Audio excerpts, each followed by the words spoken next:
Let's welcome Ram Prasad again for the second talk today on lower bounds in circuits and formulas. Yeah, Ram Prasad. So hi. So we're going to be picking up from our previous lecture, but even if maybe some of you weren't around or some of you don't recall some of the things that we did, I'll briefly go over some things that we did last time. And today, I primarily want to just give you two lower bound proofs. One is Nissan's lower bound for non-commutative branching programs, and then talk about shifted partial derivatives, and towards the end mention some variants that have been sort of showing its head around lately. And Nissan's lower bound to me is like it's one of these miracles of algebraic complexity, in the sense that it's often not the case that, I mean, normally you try to get lower bounds by coming up with a proxy for what is supposed to be the size in your model. And somehow Nissan's lower bound method actually gives you an exact value. So I'll sort of, I'll spend more time about that. Okay. So last time we were looking at these typical lower bounds template, which is you basically want to come up with assign a certain number to every polynomial whose role is supposed to be a proxy for the size, in the sense that you want to say that, I am interested in polynomials. Maybe I'm interested in a measure against a certain model. So I want the measure gamma to satisfy the property that whenever I pick up a polynomial in this model, or that is efficient in this model, then somehow this gamma of f is small, somehow indicating that the size parameter is small, maybe. And the effectiveness of this particular measure will, I mean, one thing that you often do before you actually prove the lower bound is to first check if heuristically at least the measure is worthwhile, which is you just come up with some guess as to what you expect gamma to be for a random polynomial. Okay, and if there is a significant gap between these two values, then it sort of indicates that you might be able to use this for a lower bound, and at least it gives you a concrete way of proving that a random polynomial is hard in some sense. And so the last step is this finding a hay in a haystack sort of situation. So last lecture we looked at a couple of these measures, the more common measures, and today we'll sort of look at some minor generalizations of them that give us pretty interesting results. So the first is this, in some sense, one of the earliest lower bound measures that you could, around, which is this notion of vanilla notion of partial derivatives.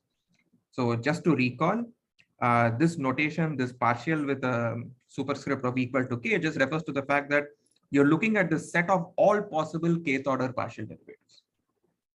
Okay, each of these partial derivatives is some polynomial of degree d minus k. If the original polynomial f were at degree d, then this will all be polynomials of degree d minus k over n variables, which I'm going to just interpret as vectors.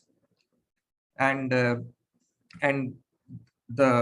standard dimension of partial derivatives measure is just saying interpret all of these kth order partial derivatives as some vectors and just look at the dimension of this space of vectors that you generate in the process. And okay, so let's just to maybe recall some of these things. So one of the things that we saw last time was that for a monomial, all partial derivatives are just going to be submonomials of this monomial. And therefore, in this case, this is going to be exactly equal to n choose k. And for example, for the determinant, basically the partial derivatives correspond to minors of the determinant. And therefore, you can choose any set of k rows and k columns, and you will have one possible minor. So this is going to be n choose k the whole squared. And distinct minors, they in fact contain completely disjoint sets of like monomials in them, so therefore they're all independent. Showing that the elementary symmetric polynomials partial derivative space is large is a little trickier, but it's sort of one way to see this is Rasborov's proof to say that disjointness is hard. For example, that is one way of doing this, but basically this says that, this is more or less as large as you could hope for it to be. So which is, it's roughly equal to the min of n choose k and n choose d minus k. Okay. In some sense, n choose k is the number of different derivatives that you are taking. So that's a trivial upper bound for this measure. The other is that each of them are going to be vectors that involve d minus k, whatever, d minus k degree monomials in these n variables. So that's another trivial bound. And turns out it's more or less equal to the min of these two quantities, up to if you're willing to ignore some polyfactors and so on. Okay. So, and something that we saw was that, this measure is like very useful to prove lower bounds against these depth-3 powering circuits, which are also sums of powers of linear polynomials. And more generally, homogeneous depth-3 circuits or depth-3 circuits where you have some control on how many linear polynomials are being multiplied at any gate. And this just comes from the fact that, this gamma k of L power d, this is just 1. Because any derivative of L power d is going to just be some multiple of L power d minus k. Okay. And similarly, the second part comes from the fact that gamma k of L1 through LD, this is at most d choose k. Because again, once again, every monomial is just, every derivative is going to be some linear combination of these subproducts. Okay. So, and since both of these are like significantly away from what you can hope for this to be, this yields the lower bounds for these two models. Okay. So that was one measure that we saw. The other measure that we saw was to do with what is called the communication matrix, which was, this is Nissan's partial derivative matrix, which is you start with your set of variables x and imagine partitioning it into two sets of variables y and z. Okay. And once you have such a partition, you can now define the particular matrix M, the communication matrix with respect to this partition, which basically is just, you think of the rows as being indexed by monomials in y, columns being indexed by monomials in z, and every monomial will split as something in y and something in z. So that's what is going, the coefficient of the corresponding monomial, you just put it in the whatever the corresponding coordinates, depending on what is the y contribution and what is the z contribution. That's what that's what this matrix is. And the measure is going to be the rank of this matrix. Like in many other situations, like this, because it's a rank of a matrix where every entry is a linear it's some linear function of the coefficients. This is subadditive, it has all the nice properties, etc. And in fact, like we saw last time, that it also has some sub-multiplicative properties if you write it in the right way. Okay, and stuff like that. And this was something that was used a lot in various multilinear lower bounds that involve multilinear models typically, because it has a very natural partitioning of variables in the computation as well. So that's usually why this shows up there. But it's good to keep in mind that, the standard partial derivative measure versus this measure, they are similar, but they are also, they're different in certain crucial aspects. So it's always good to get a sense of, what these values are for these usual suspects. Okay. Like for example, if you take a monomial, previously the monomial had in some sense large partial derivative space. But notice that here the monomial, you will just get a rank of 1. In fact, this is a more general statement, which is that whenever you have a polynomial that can be factored into a y part and a z part, you automatically get that this is going to result in a rank 1 communication matrix. Okay, so that's what you have. Another crucial sort of difference with respect to the standard vanilla partial derivative space and the partial derivative matrix is for the elementary symmetric polynomial. And I'll leave this as an exercise to sort of say that this is at most d. So even though the partial derivative complexity is very, very large, it turns out that once you create a partition and all you care about is this communication between these two parts, there are actually efficient ways of communicating in some sense. Okay. And maybe I'll also mention that, it's sometimes useful to have this particular perspective in mind, which is, suppose I want to focus on a row that corresponds to, I don't know, let's say M or something. there is some monomial m in the y variables, and I'm looking at the row indexed by y. I want to get a sense of, I mean, in some sense, if I just read off whatever is written here as coefficients, it's spelling out some polynomial in the z variables. Right? I mean, like, so each row sort of it's like some polynomial in the z variables that is written down as a coefficient vector. Now, what is that polynomial? And turns out you can basically write the row corresponding to whatever, some monomial m, to just be the following. You look at the partial derivative of f with respect to the monomial m. But crucially, you now set all the y variables to 0. It's like as if you're asking, I am only interested in those monomials whose y component is exactly equal to m. Right? So that's the reason why you're setting all the other y variables to 0 as well. So that's, I mean, that's another way of capturing, you know, what this matrix sort of represents. And the fact that you're setting y to be equal to 0 could now suddenly make a bunch of vectors that were linearly independent at this point. But maybe after you set variables to 0, suddenly they all become linearly dependent. That's sort of what happens in the elementary symmetric polynomial case. Okay. And as I mentioned, this model is something that is like very, very useful for sort of multilinear and non-commutative models. I'll spend a little bit of time with non-commutative models today. Okay. And then we also saw these other sorts of measures, which don't quite follow the same template, but it's useful things to know, just to understand that, you know, not everything follows this nice natural template.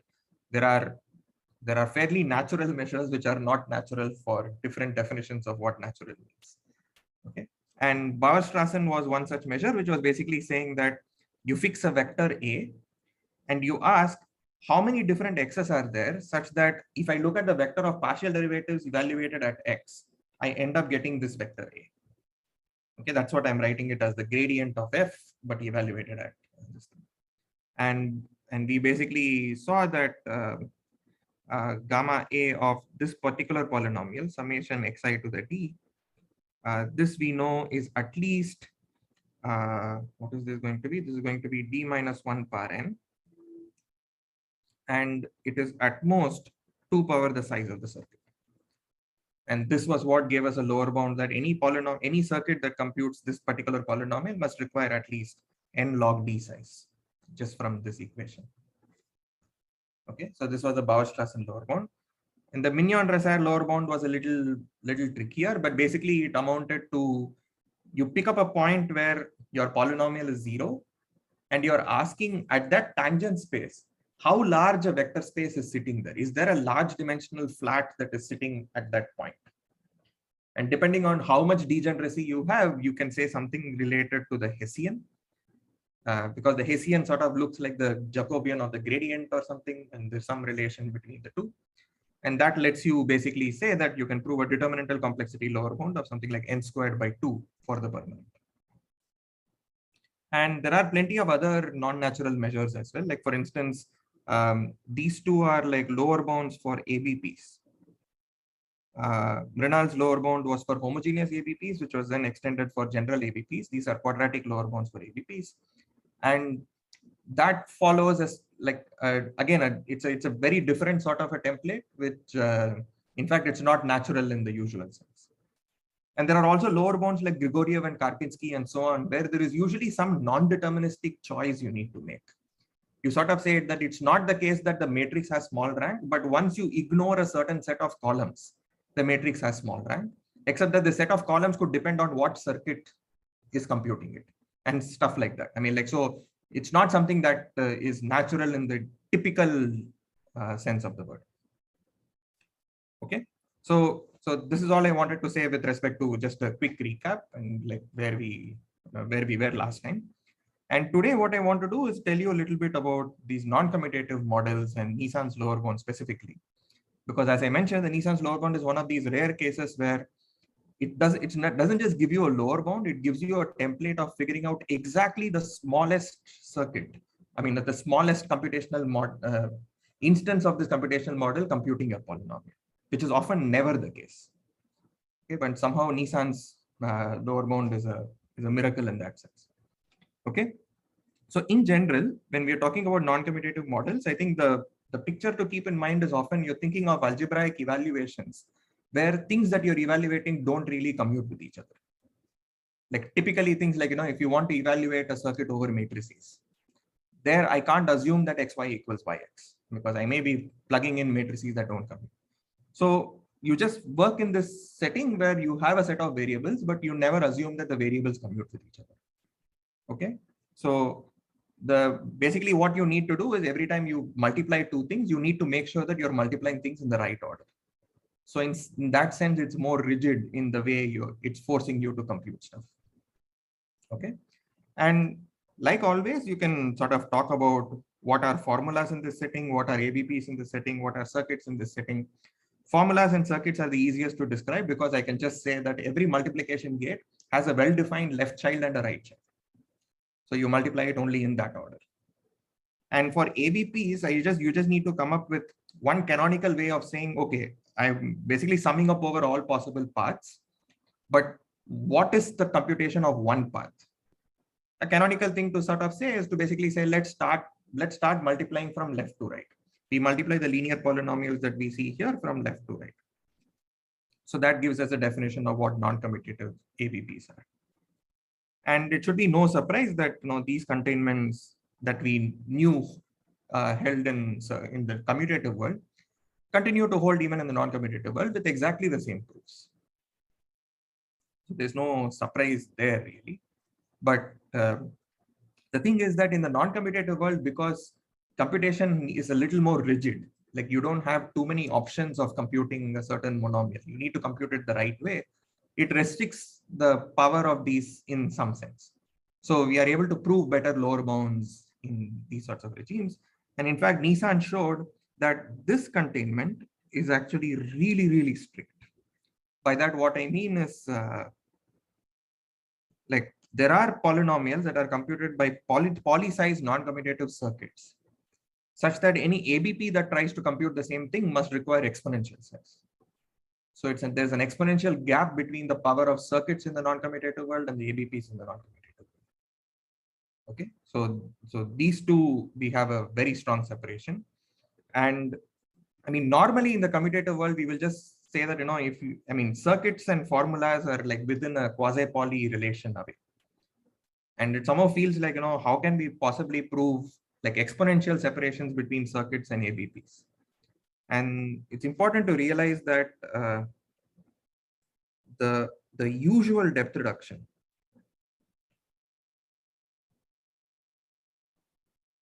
the depth reduction that we are usually used to, that we used to say that, any circuit can be converted to a formula with a quasi-poly blow up. The reason we often say this is because we first depth reduce the circuit and then open it up to a tree. But this depth reduction just fails in the non-commutative setting because, things could be multiplied on both the left and the right in some sense. And so there is no nice way to emulate the same approach. You can do this for certain restricted settings, but not in the general setup of taking an arbitrary circuit and depth reducing that circuit. Okay. So usual depth reduction does not work.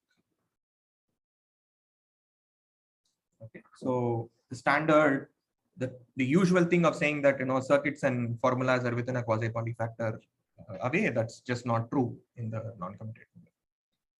Okay. So as I mentioned, in fact, what Nissan did was prove something far stronger than just showing an exponential lower bound. So what Nissan showed was that he said, okay, let's say that you have a homogeneous non-commutative polynomial. And again, homogeneous just means that all monomials have the same degree. Okay. And we can talk about homogeneous restrictions that are syntactically put on these computational model, which in this case will just indicate that all the linear polynomials you are allowed to put on the edges, now they can only be linear forms. Okay, so that's a syntactic restriction that you could put on it. This will immediately tell you that the number of layers must be exactly d+1 because you need to get degree d. And so you get all of these other things for free. And Nissan's lower bound actually gives you a way of starting with a homogeneous polynomial and just writing down the best ABP for it. It's that sort of concrete in that sense. I mean, it's not just a way of saying, I'll give you a proxy that will let you infer that this polynomial has large size. It actually does, even for polynomials that are easy, it actually gives you a way of figuring out the best ABP. Okay. So, so we'll spend some time doing this, which is, we'll first see the lower bound proof of Nissan and see how we are almost not losing anything in this translation, and use this to actually recover the best ABP for it. Okay. So here is the idea. So suppose this is the ABP for F. Okay. And the simple observation was, let's look at the ith layer. Okay. So since it's a homogeneous ABP, if I look at whatever I have computed till now, it's some polynomial of degree. I mean, I don't know whether I should call the first one as the 0th layer or the first layer or whatever. Just imagine that you have computed a degree I polynomial until now. And from here on, there are d minus I more edges that you will pick up on the way. Okay. But you can just imagine every vertex here to be the sink vertex, and just talk about the polynomial that you have computed between the start vertex and whichever this vertex is. Okay. So naturally, your polynomial F has a nice decomposition of the form gi times hi, where I goes from 1, okay, I was a bad choice, maybe I should use gj, hj, where j goes from 1 till whatever was the width of this layer, like the number of vertices that showed up here. Right, so it's like, just because of the fact that the ABP can be written as a matrix product, then this is what you would end up getting. Okay, so now this naturally suggests that something very similar to the partial derivative matrix that we saw earlier is happening, because here is something that involves the first I layers. Here is something that involves the last d minus I layers. Okay, so here is the non-commutative analog of the partial derivative matrix, which I will write as mi of f. This is basically going to be this matrix where all columns are indexed by words of length I, and these are words of length d minus I. And by word, I just mean, since you are working in the non-commutative setting, a monomial is just a word on x1 through xn, because that's what a monomial corresponds to. And we do the same thing. The corresponding entry is just going to be the coefficient of whatever this times this in my polynomial. Okay, so then here is a simple observation. This should again be no surprise, which is that the rank of mi of f, this should be at most wi. Well, why is this true? This is just because of the fact that mi of f actually can be written as the following outer product, which is that you just write down the matrix gi as a column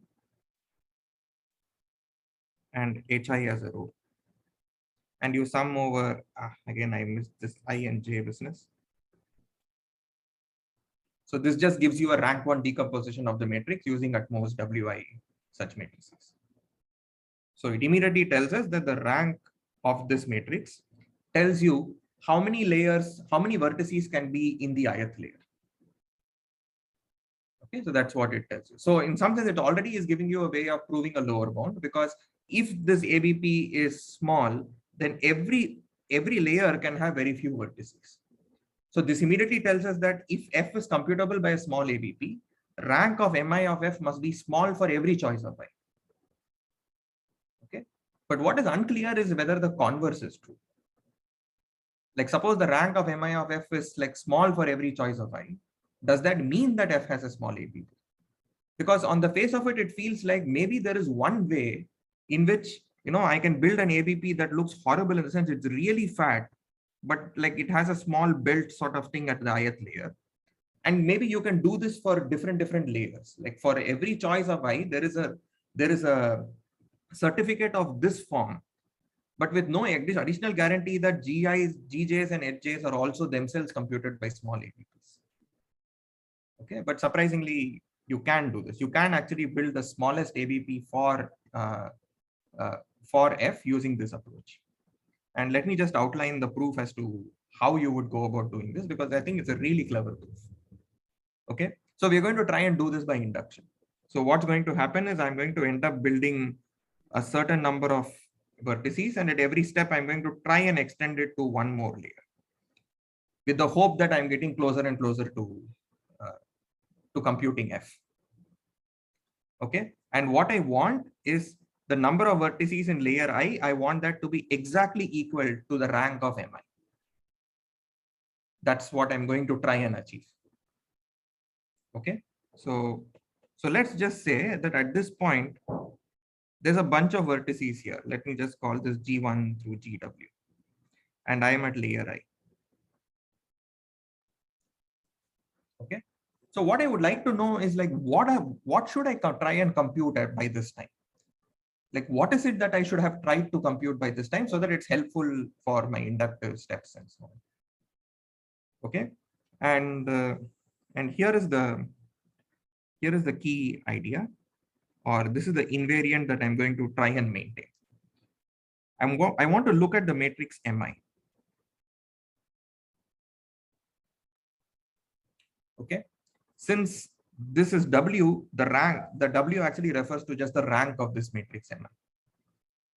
Now, what I'm going to do at this point is think of each column. So each column is a polynomial of degree I. By that, what I'm saying is just think, I mean, each of the rows are indexed by some monomial of degree I. Just think of the column as saying that these are the coefficients of those particular monomials. So if I read that off, it looks like a polynomial of just degree I. Okay. Now I know that this matrix has rank W. So here is a natural candidate for what these G1 through GWs must be. Okay. G1 through GWs are columns in the matrix Mi that span all other columns.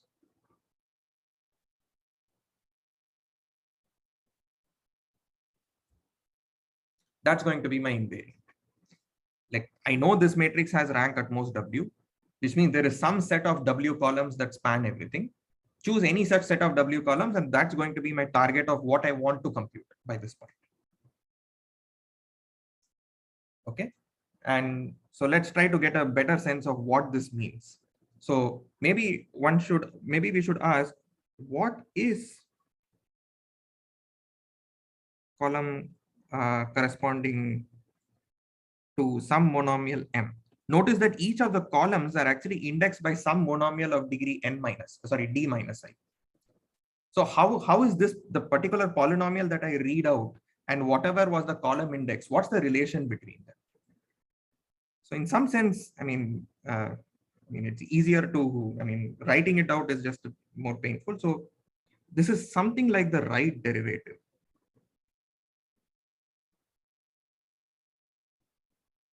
Which is, or basically pick up all monomials with M at its end.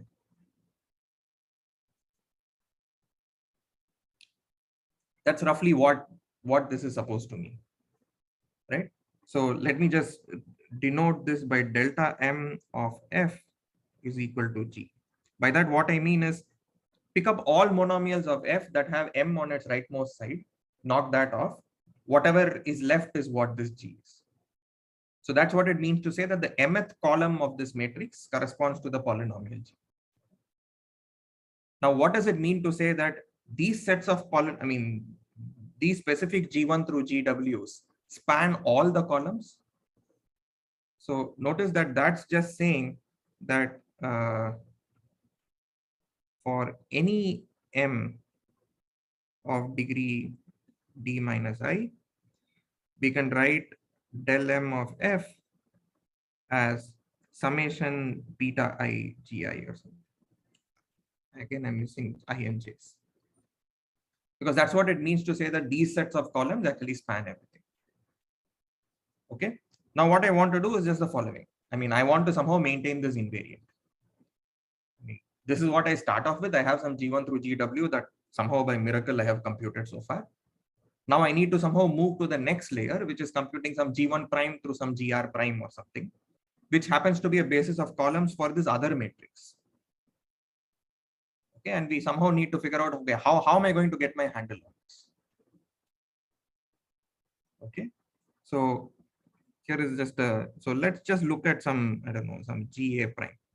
And I want to write this in some suitable manner. The fact that this is a column in my matrix Mi plus 1 means that this is actually equal to some delta M prime of F, where M prime has degree D minus I minus 1. Okay, I mean, this is just by definition. Okay, let's just interpret what this column is going to look like. Okay, this is what the column that GA prime is going to look. So notice that all the rows are now indexed by words of length I plus 1, because it's now a polynomial of degree I plus 1. Now some of these words end with x1, some of these words end with x2, blah blah blah, and some of these words end with xn. Okay, now if I just focus on this alone, notice that this part alone is basically equal to del M prime along with x1.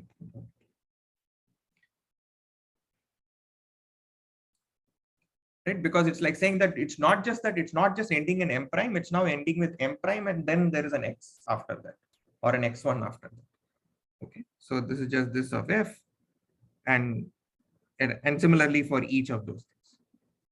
So I mean, this is just a long-winded way of saying that this can be written as summation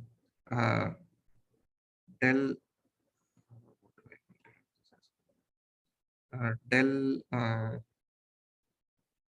maybe xk M prime of F times xk, and this is just k going from 1 through. We're just rephrasing what each of them are. Now by induction, I know that each of these guys are a linear combination of the G's. So therefore, this tells us that this entire thing can be written as some linear combination of some beta j k of gj times xk. It's some large linear combination of this sort. And that's it. This already suggests how to build your ABP, which is that you had just built G1 through GW. In the next step, I want to build G1 prime through GR prime. And we have just shown that each GA prime is some linear combination of things of the form this.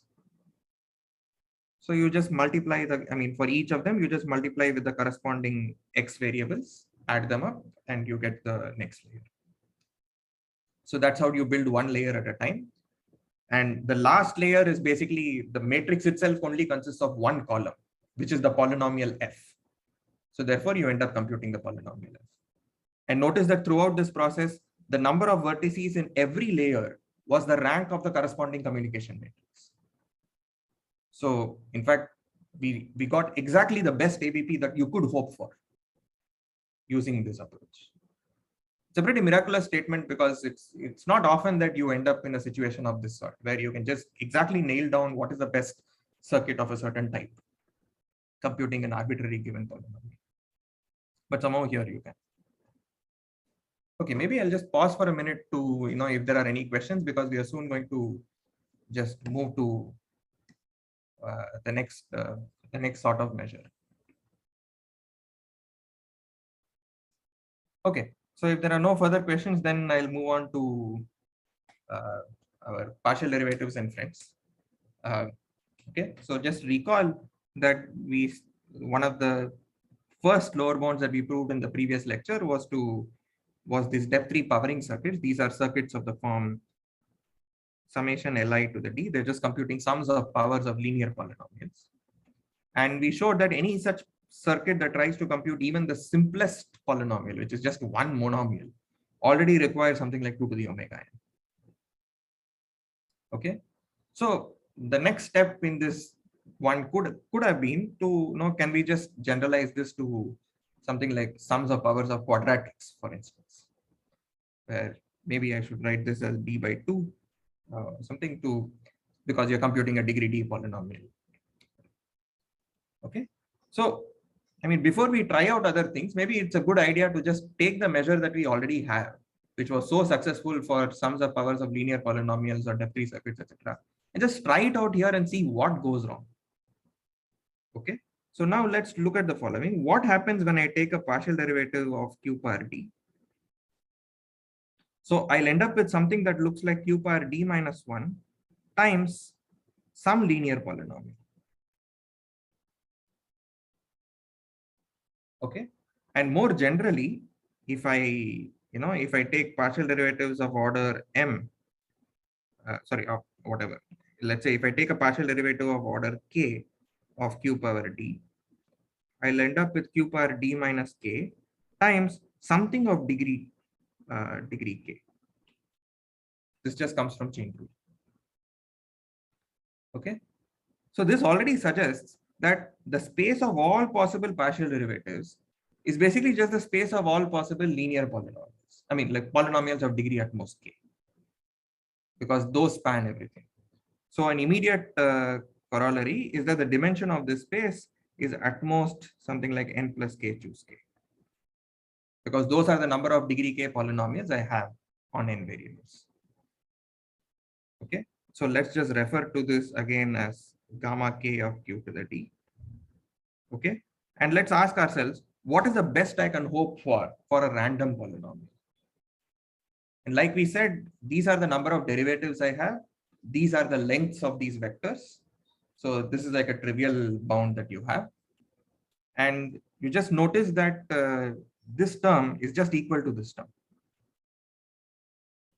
Okay, so this basically means that this is useless, because we thought we were being clever by giving this upper bound. But even for a random polynomial, I can't hope for it to be anything bigger than this.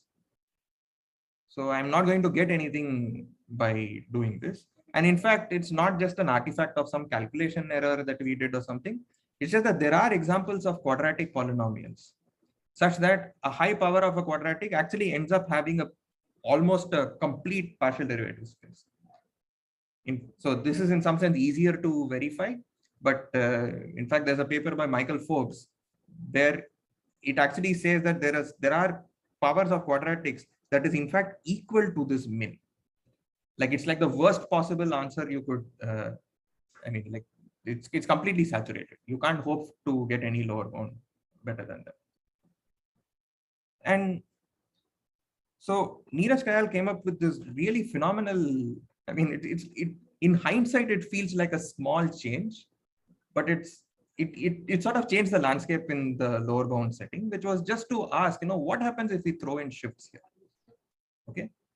Let me first say what shifts are, and then I'll tell you why you may want to try this. Okay. So the idea that Neeraj had was, let's look at the kth order partials of these things. But then let's also multiply by monomials of a certain degree. Okay. And the reason you might want to do this is because the same old proof that we had earlier, this tells us that this is in the span of all things of the form q power d minus k times something of degree. Earlier it used to just be k. Now it's going to be k plus l because of the shifts. Okay. So it feels like not much has changed here, but we've sort of made a substantial improvement. And the reason for you wanting to do work with shifts is the following. The reason we would earlier for L to the D and so on, just look at the dimension of this space is because intuitively when you're working with L to the D, there are many linear combinations of them that result in 0. And it's because the different partial derivatives were all scalar multiples of each other. So therefore, there were many ways in which you could take combinations of them to get 0. Here, there's no reason to expect that these are going to be linearly dependent because of, you have no control of what this degree k term is going to be. But in some sense, it feels like if I multiply this by a small factor and take linear combinations of that type, suddenly it feels like you can arrange for many more cancellations. Because you could sort of, it's like as if you're taking a GCD type thing, right? I mean, you're sort of removing the common factors in some sense, or like what you would do in the Grosvenor basis algorithms or something of that sort. So it's that reason that it seems to, I mean, in hindsight, feel like, yeah, I mean, like adding shifts make a lot of sense in the setting, because we are dealing with polynomials that have a large common factor plus a low degree junk component. And hopefully these monomial shifts will allow us to get rid of these low degree, whatever, junk components. Okay. And so so this immediately leads to an observation, which is that the dimension of what is called the shifted partial derivatives of q to the d, this is at most n plus L plus k choose n. Because I mean, it's basically spanned by all monomials of degree k plus n. Okay. And now we can ask ourselves, let's go back to what is our like trivial upper bound. Okay. Once again, how many different shifted partials do we have? We have n plus k choose k choices for the derivative we are taking. We have n plus L choose n choices for the shift that we are taking. So these are the number of rows in some sense, the number of different operators you are applying. Every time you apply an operator, you are now going to end up with a polynomial of degree at most L plus d minus k. So as vectors, they are this long. So this is certainly a trivial sort of upper bound. And we can hope that, suppose, wishfully, we just hope that this is the right answer. That for a random polynomial, we'll end up with this min. And the question is, does this work?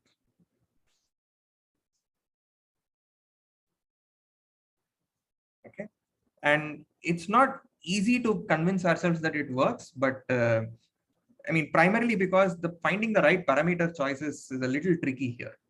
I mean, like, for example, something I still find a little counterintuitive is that the right value of the shift you need to take is surprisingly bigger than the number of variables. I don't have an intuitive explanation for why this is the case, except that when you do the calculation, that's what seems to work best. Because intuitively, the previous argument that we were saying is that, look, these are all polynomials of the form q power d minus k times something. So hopefully I only need to shift enough to cancel off these somethings. And those somethings are of small degree. So it feels like having a low shift is enough, but somehow just the calculations don't work out. Okay, I don't have a concrete explanation for this. I mean, I'm not going to go through this. It's just like you try some heuristics and then you notice that if L was actually bigger than N, then somehow it appears you can get something like an n to the k sort of lower bound, or something like an n to the omega k sort of lower bound. But it's hard to give a sense of this without really working through the calculation. And it's just that it turns out it does work. And you get something like an n to the omega k sort of lower bound. Okay. There are also other reasons why in hindsight shifted partial seems to make a lot of sense, because some connections with the Hilbert polynomials and so on. But again, to me, it feels like these are connections in hindsight, and it's useful to know that this is true, but in some sense, it doesn't help with respect to the actual calculation or finding the right parameters. Somehow I don't have a good sense of how to pick that up. Okay, so turns out it does work. And what Neeraj showed was that that if you want to write the monomial as sums of powers of quadratics, then the number of such summands you need is going to be 2 to the omega n. Okay. And in fact, more generally, if you want to write it as sums of powers of degree t polynomials, then the lower bound degrades as 2 to the omega n over t. Okay. And if you're interested, the value for k and L that work is that k has to be some small constant times n over t, and L has to be n times t. So it's this weird thing where as t becomes larger and larger, your L has to keep getting further and further away from n. Okay, and it's just that it's a calculation at the end, but this insight of adding a shift to somehow introduce many of these cancellations. This is a pretty powerful idea, I can say. Okay, so this is an overall idea of how the first use of shifted partials was made by Neeraj. But then I mean, at this point, one should immediately wonder, look, last time we went from sigma power sigma to homogeneous depth tree circuits in a fairly easy fashion. We basically just said that, okay, instead of having, I mean, a single gate was not contributing much, even if I assume that the linear polynomials were different. And so one could ask, is a similar thing going to be true here? Okay, so now what I mean by that is, suppose I have a term that looks like Q1 through Qd by 2, where each of them are quadratics. Okay, what can I say about the set of all partial derivatives of this? So this is going to be within the span of things that look like, I mean, like we did last time. It's going to be Qi, where I is from the set S. So there's some set S that is there, such that the size of the set is going to be exactly d minus k. Because every time you apply a chain rule, some bunch of Qi's we would not have touched until now. So therefore, those continue to remain. Plus, we are going to have some polynomial of degree k. Okay, because of the chain rule application. And therefore, now if we additionally take a shift by degree L, the only thing that changes is that we now have a degree k plus L. Okay, it feels like almost nothing changed here. And so therefore, let's just record this as a simple observation, which is that the dimension of x equal to L, dou equal to k of Q1 to Qd by 2. Oh, sorry, this should have been d by 2 minus k. Okay, this is at most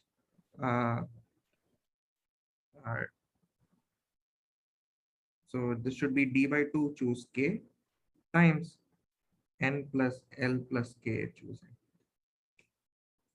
That's the only change that has happened. The only extra term is this d by 2 choose k sort of term. Just like in the Nissan-Wigderson setting, we additionally had a d choose k term. Okay, so this is what we have. And the question we want to know is like, is this already going to be good enough? Okay, without even doing the calculation, let's try to convince ourselves that this should work. Okay, intuitively we said that, I mean, though I didn't really prove it, that we should be able to get to something like an n to the k sort of lower bound. By that, what I mean is, if we had taken the upper bound that we had for q power d and divide by the wishful whatever value for a random polynomial, or rather take the wishful thing by the random polynomial and divide it by this, it's roughly going to be something like n power k. If everything goes well, it should look like n power k. Okay. Now, what is the difference going to be from that and this quantity? Now, notice that this is at most something like 2 power d by 2. And if if k was equal to roughly like d, then this is like 2 to the order k. But on the other hand, we are getting a gap of something like n to the k. And okay, we have to pay an additional factor of 2 to the k here, but who cares? As far as the main term is concerned, we are still dominated. So therefore, it seems to indicate that we should still get something like an n to the omega k lower bound. Okay, and yeah, so it at least suggests that we should be able to do this for a random polynomial. Hopefully, we should be able to do this, and therefore the task now is going to be to find hay in a haystack. Okay, so this was the in some sense the reason why once you have Kayal's lower bound, this almost seems to suggest that this ought to be true. It's just a question of actually sitting down and proving it. Okay, and then we can ask, okay, what sort of polynomials can we try out so that it works? So certainly the monomial is not going to work because monomial has a trivial representation here. So it needs to be a different polynomial. The question is, what is that polynomial? Okay, and when possible, it would be nice to try out the permanent. and see if you can show that, the permanent is a good candidate for this. And this turns out to be painful. I mean, it's not an easy calculation, but it works. But proving it for the permanent is not particularly simple. But in some sense, I feel like, this is something that is not used as well as it should be, because permanent is a really beautiful example of a polynomial which we believe in our hearts to be hard. And so oftentimes we try to do something for the permanent. But I mean, permanent is not the only polynomial that is explicit. I mean, so there are plenty of other polynomials that are explicit. So one question that you could ask is, why don't we just engineer a polynomial such that this calculation of computing the shifted partials is easy? Okay, as long as that polynomial is also explicit, I mean, why are we sort of splitting hairs about, whether or not we do it for the permanent or something else? Okay, so that's what I'm going to outline a proof of, and because it also gives a way of telling what the polynomial is, because it's a very, very important family, which is, what do we want to calculate? We want to calculate this thing. Okay, and sorry, where did it go? Okay, and it would be nice if these partial, I mean, at the moment, everything that we are doing, I mean, it is helpful if we are just counting monomials or something of that sort. So it would be helpful if these partial derivatives are always monomials.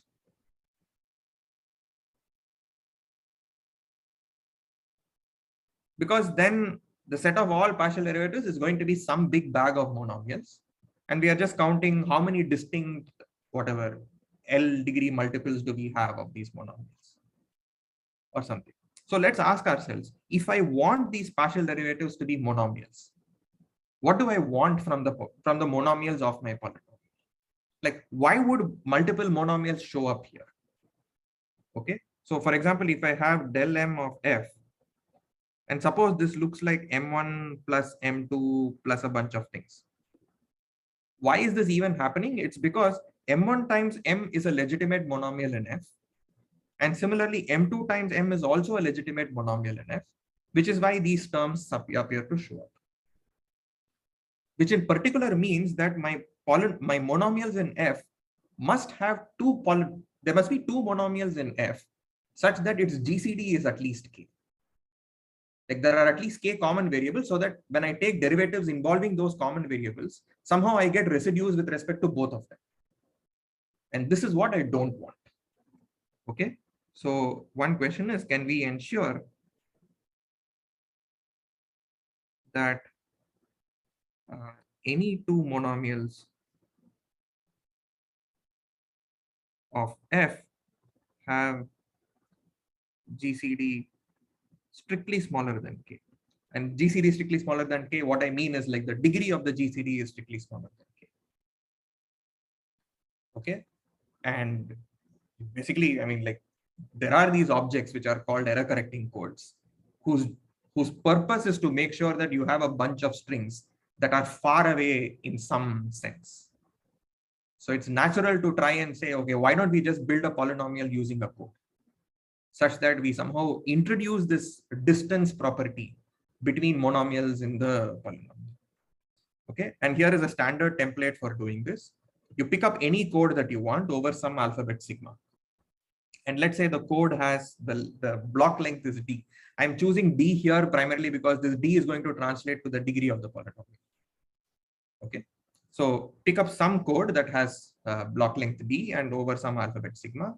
I'll now give you a polynomial where the number of variables is like sigma times d.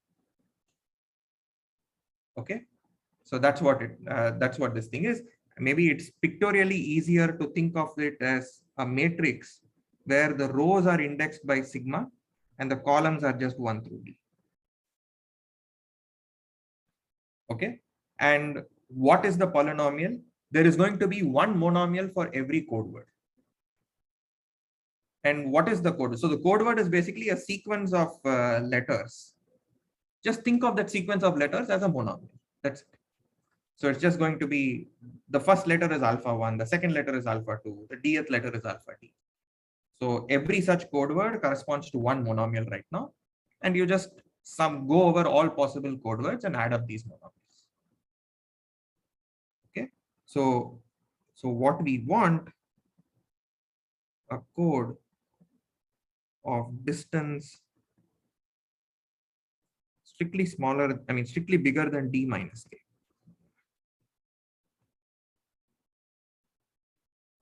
This is the same thing as, this is like saying that any two monomials must differ in at least d minus k places, like strictly more than d minus k places, which is the same thing as saying no two monomials can have a GCD of k or more. Okay, so that's it. So this is what my polynomial is going to be. So this is what we want. So therefore, great. Okay, now we have engineered the polynomial that we want. Now the task is just, okay, how do I get a handle on how large this quantity is? Okay, and so what we'll do is the following. So we'll take let's say these are all the monomials that are present in my polynomial. Now let's look at all possible derivatives that we may be able to take of order k. So notice that there are something like, n choose k such sometimes d choose k such derivatives which will be non-zero. Okay, the distance property suggests that all of the derivatives that we are going to end up getting here, they are all going to be disjoint. By disjoint, I just mean they're all going to be distinct. Sorry, I didn't mean disjoint. Okay, so all these derivatives will be distinct. And we somehow want to say that because these monomials are far apart, somehow the the degree L multiples of these monomials, they will largely be disjoint. So we will get a lot of monomials that are degree L multiples of these things. Okay. So what we'll do is, like from each of these monomials, M1, whatever these monomials are, we will pick one such derivative. Okay, and let's just call this M1 through M capital R. Okay, and what do I want? Let me just define AI to be the set of all Mi times M, such that M has degree L. Basically, these are all the degree L shifts of these M1 through Mr. Okay, and what do we want? We want to estimate the union of this set. Like, how many different shifts do I end up getting of these monomials? The most natural thing to do is use inclusion exclusion. Write this as summation, the size of each AI minus whatever you overcounted. AI intersect AJ, where I is strictly smaller than J. Okay, and it's easy to verify that this is basically going to be n plus L choose n. This is trivial, but the key point is this is small because of distance. Since the monomials are far apart, AI intersect AJ is like asking, I want something to be a multiple of this monomial and also this monomial, which means I put a lot of constraints on what I can multiply it with in some sense. So if you work out the calculation, it turns out that this term will dominate this term if you set up the parameters right. Okay, and that gives the lower bound that we want. By the way, what I have mentioned, this description is actually by Suryajit and Partha.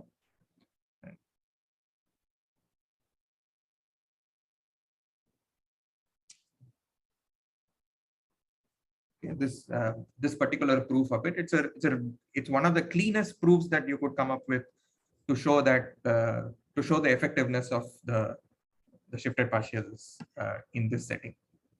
Okay, and a specific instantiation. If you want to try a code, the most natural code to try is the Reed-Solomon code.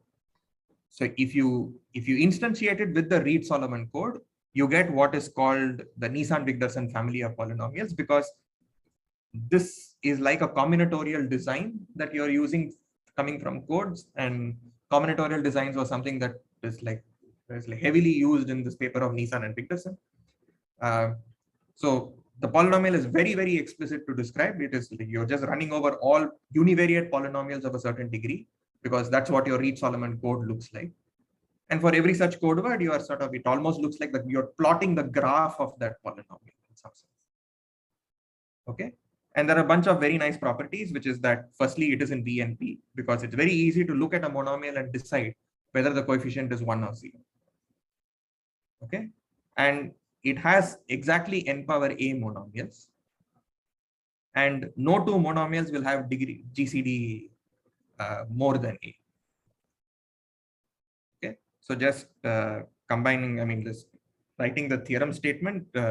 So this particular lower bound was first proved by Neeraj, Chandan, and myself, which proves a lower bound of n to the omega root d for depth 4 circuits where the multiplication finance look like above square root d. And it was then improved by Fournier, Limay, Malod, and Srinivasan to show that basically the same lower bound, you don't need to work with NW or whatever. The same lower bound actually works for the iterated matrix multiplication polynomial. And then Kumar and Sharaf actually extended this to say that you don't even need to go all the way till ABPs. Just work in the depth 4 setting where you offset the degrees a little bit more. Like, you know, there's a factor 10 here and you take off the factor 10 here. And in fact, you have such a circuit, but if you insist that I want the bottom finite to be at most square root d, suddenly you already require n to the root d size. Okay, so this is what, so these were all basically using shifted partial derivatives and doing this specific calculation outlined by Chilara, I mean like Surijit and Partha, to just use the fact that all of them have some distance property embedded inside, and you can leverage that to prove the lower bounds that you want. So this is what I primarily wanted to say. I'll just spend, I don't know, the remaining 5 minutes, 10 minutes that I have to just say a little bit about some variants of concern. So there are plenty of versions of these shifted partials and so on that have been used in several other contexts. And it's not just for, you know, let's just throw the kitchen sink at it and see what happens next. I mean, there are very valid reasons for trying out these variants. And something that has been really, really effective is this notion of what is called projected shifted partials, where the extra twist here is like you look at shifted partials, but at the end you project down to only multilinear monomials.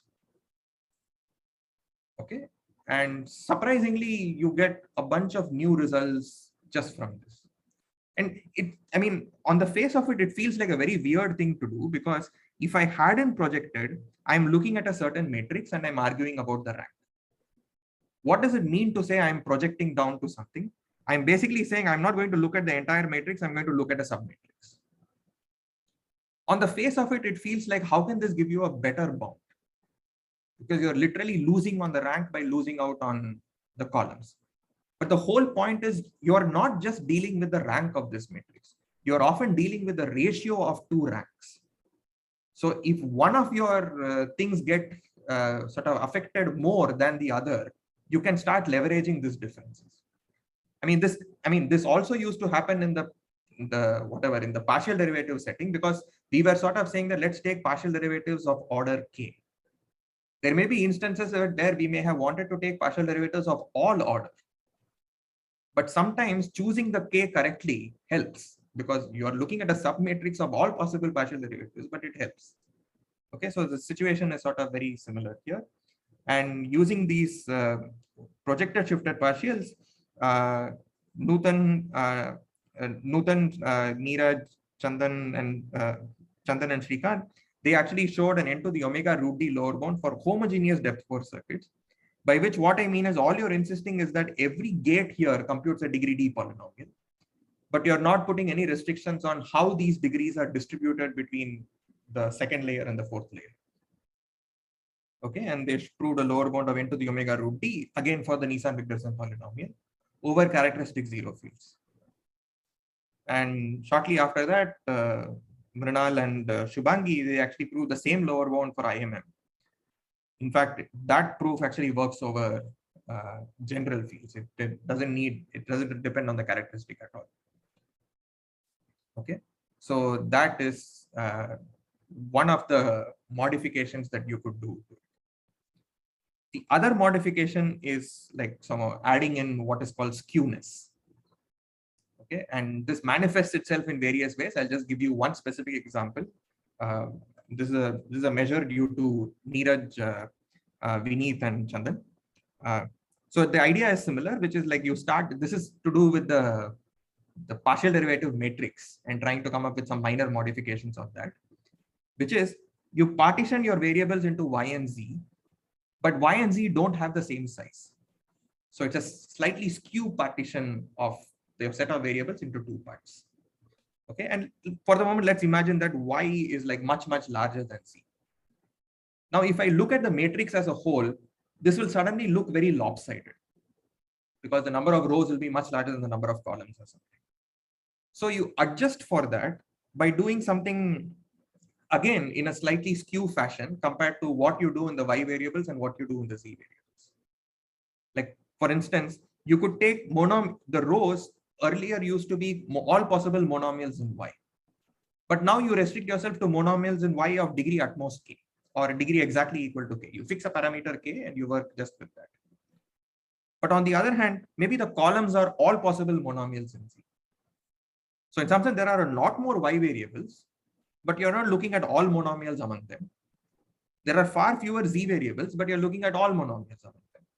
So maybe you can choose your parameters in such a way that the matrix at the end turns out to be like a squarish matrix. Okay, and these sort of these measures or variants of these measures, etc., have been quite effective when it comes to multi-k lower bounds. Like these are lower bounds for models where every gate computes a polynomial of individual degree at most k, and you put some sort of syntactic restriction to enforce that. And if you try to prove lower bounds against this model, somehow these skewed way of looking at partitions appear to be helpful. And of course, I mean, like, the same thing in some sense shows up in LST as well, where like somehow, I mean, things we often take for granted that matrices are supposed to be squares, etc. Somehow you can leverage the fact that sometimes having it in slightly skewed fashions might be very helpful. Okay. And you can also take all sorts of other combinations of these things. Like, for example, there's the partial derivatives. These are the shifts. These are the setting things to zero. This is something that we already saw in the interpretation of the partial derivative matrix from the standard vanilla partial derivative point of view. And now you have also seen multilinear projections.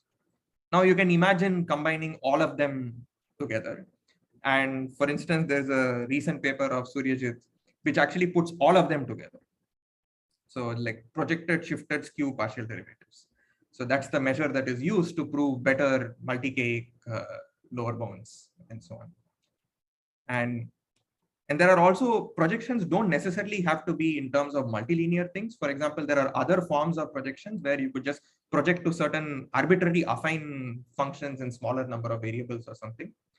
And in fact, there's this paper by Ankit Garg, Neeraj Kayal, and Chandan Saha on this sort of meta statements with respect to reconstructions on average. And one of the things in their paper is a different proof for depth 4 circuit lower bounds, or rather circuit lower bounds for bounded fan and depth 4 circuits, which don't use shifts at all, but instead use what are called these affine projections of partials. Okay, it's a pretty nice nice approach, because that somehow I had convinced myself enough that shifts are absolutely necessary for these sort of depth 4 lower bounds, because of various reasons why, I mean, Hilbert polynomials are showing in. Of course, that must be the right way of doing things or something. But turns out, no, there's actually vanilla partial derivatives will already work just as long as you somehow control the number of variables using your affine projections. So if people haven't seen this before, I would highly recommend seeing this proof. It's a pretty neat proof. Yeah, so that's all I wanted to really say today. I mean, like the variants of shifted partials, etc., the calculations, etc., get messier. I mean, it's just a lot more delicate with respect to the analysis to show this.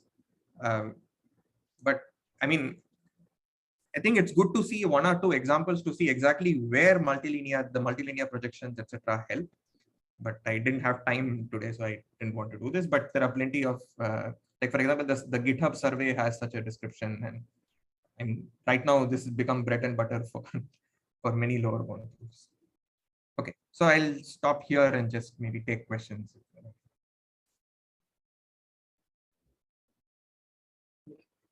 Thanks, Ram Prasad. Yeah. So any questions? Lovely talk, really. Any questions? Any comments? Sir, I have a question. Yeah. So this is about the construction of Nissan. You actually get the optimal, so you get the best ABP or the way to say. Sorry. The Nissan's construction. Haha. Yeah.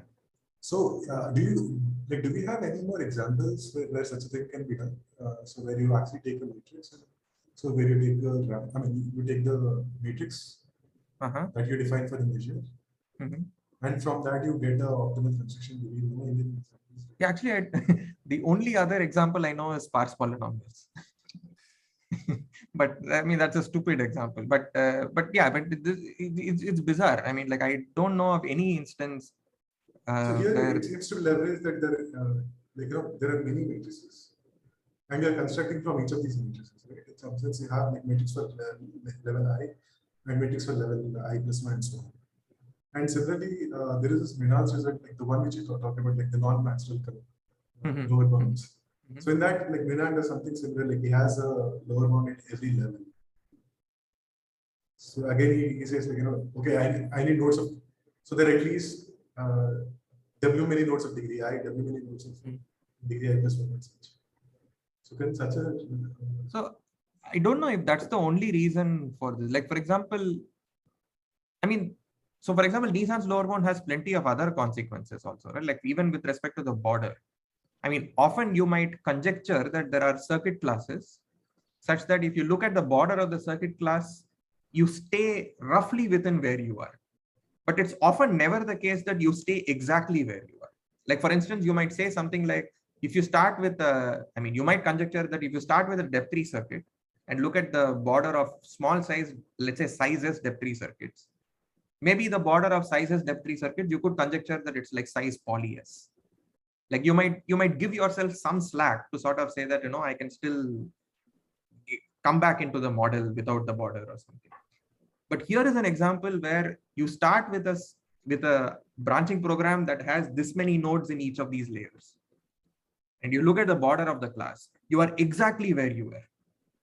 Like you just didn't move out of it at all, just because of the fact that the measure exactly captured your complexity in some sense. And in fact, I don't know of any other example of this. But not even in the Boolean world or something, right? Even if you take very, very simple circuit classes, I mean, the lower bound proof techniques are often lossy in that sense, right? I mean, you often say that if the circuit, if the function is computable in my class, then it satisfies this property or something, but it's often never an if and only if. Or even if it is an if and only if, it is if and only if with some loss in parameters. Right. Like, for example, I think the Rasburov, the low degree approximation for AC0, you can say that the points where you make a mistake, there is a similar AC0 circuit that will tell you, oh, you made a mistake at this point. But it's often, I mean, it's not an exact characterization in some sense, but somehow Nissan's measure in some sense is like a miracle that it works. But why do you say border here? Because what is border in this? So for instance, like you could just look at non-commutative branching programs and then take its border. Like just think of them as whatever, you throw in epsilons as possible coefficients. And you could ask, is there a sequence of polynomials, each of which has a small non-commutative branching program that somehow approximates what you want. And there's no reason to expect that, just because there is a sequence of polynomials that approximates this ABP, that the limit point also has a small ABP. But somehow surprisingly, Nissan's result says the answer is yes, because whether or not the polynomial has a small ABP seems to be completely characterized by look at the ranks of these matrices, what is the rank? Correct. And that is a continuous operation, so just works out. Yeah. So the commutative version of this is this read-once algebraic branching programs, this ROABPs. That is, you explicitly say that everything in the first layer, I'm going to put a prefix that says, this is bucket 1. Then I multiply things in bucket 2 and so on. So you naturally get this, what is called a read-once oblivious branching program. And that class is somehow closed under bordering. Ah. Like in a very strong sense, in the sense that not with no loss in parameters. They're exactly the same parameters. Yeah.